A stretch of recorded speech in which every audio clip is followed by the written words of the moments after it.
पौर्णिमा तिथी ही 10 जून 2025 वार मंगळवार या दिवशी सकाळी 11:35 सुरू होत आहे आणि 11 जूनला दुपारी 1:13 समाप्त होत आहे।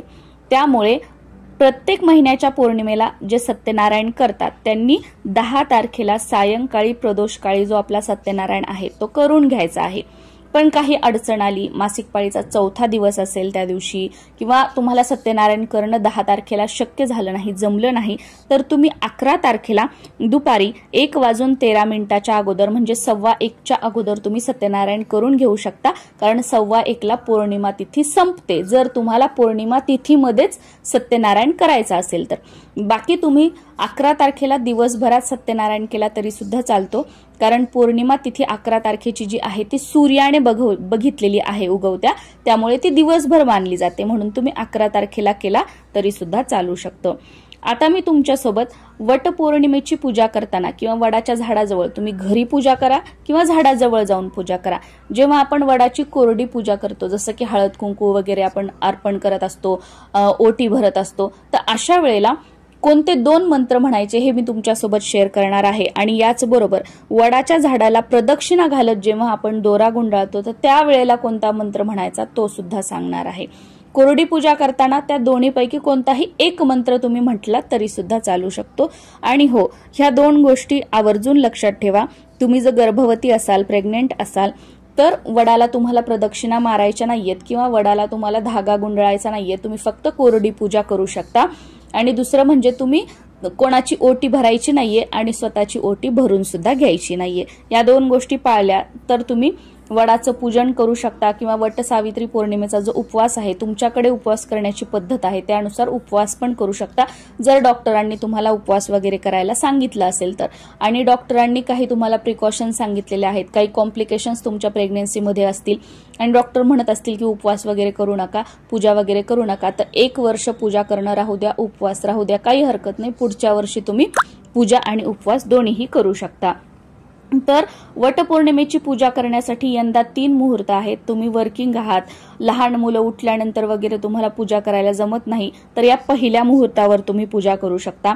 पहिला मुहूर्त आहे 10 तारखेला पहाटे 4 वाजल्यापासून ते 5 वाजेपर्यंत, पहाटेचेच 5 वाजेपर्यंत म्हणजे फक्त 1 तास हा ब्रह्म मुहूर्त आहे। या वेळेमध्ये तुम्ही पूजा करू शकता। या वेळेमध्ये वडाच्या झाडाजवळ जाऊन पूजा करणं तर शक्य होणार नाही, पण तुम्ही घरच्या घरी पूजा करणार असाल तर नक्कीच या वेळेमध्ये तुम्ही पूजा करू शकता।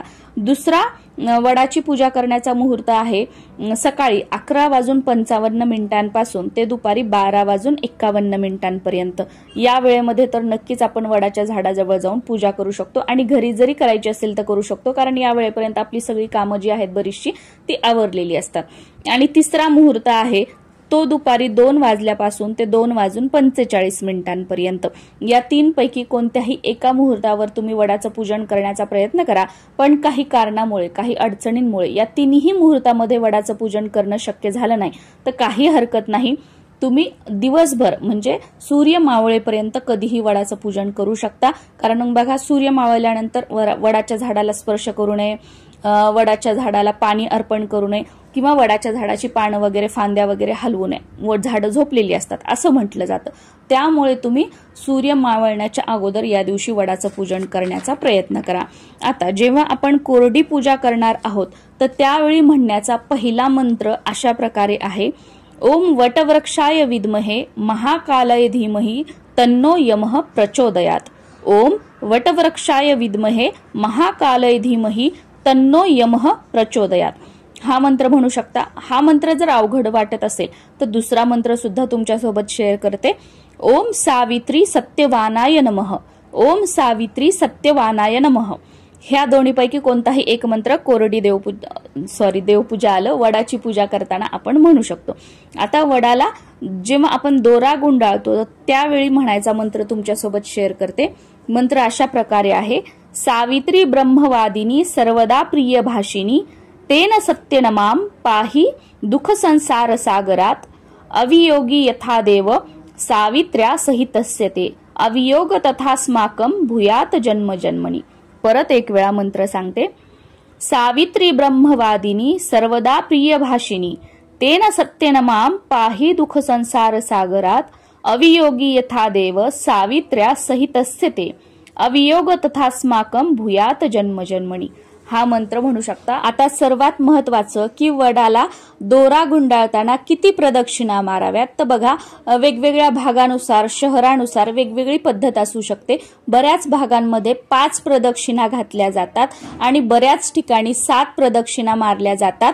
कारण का बघा लग्न करताना सप्तपदी, त्याचबरोबर लग्न करताना 7 फेरे आपण घेत असतो आणि 7 जन्म हाच पती मिळावा यासाठी आपण अखंड सौभाग्याचे जे काही व्रतवैकल्य असतात ते करत असतो।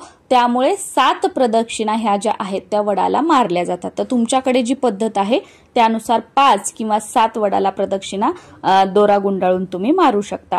तुम्हा सर्वांना वटपौर्णिमेच्या खूप साऱ्या शुभेच्छा। नमस्कार।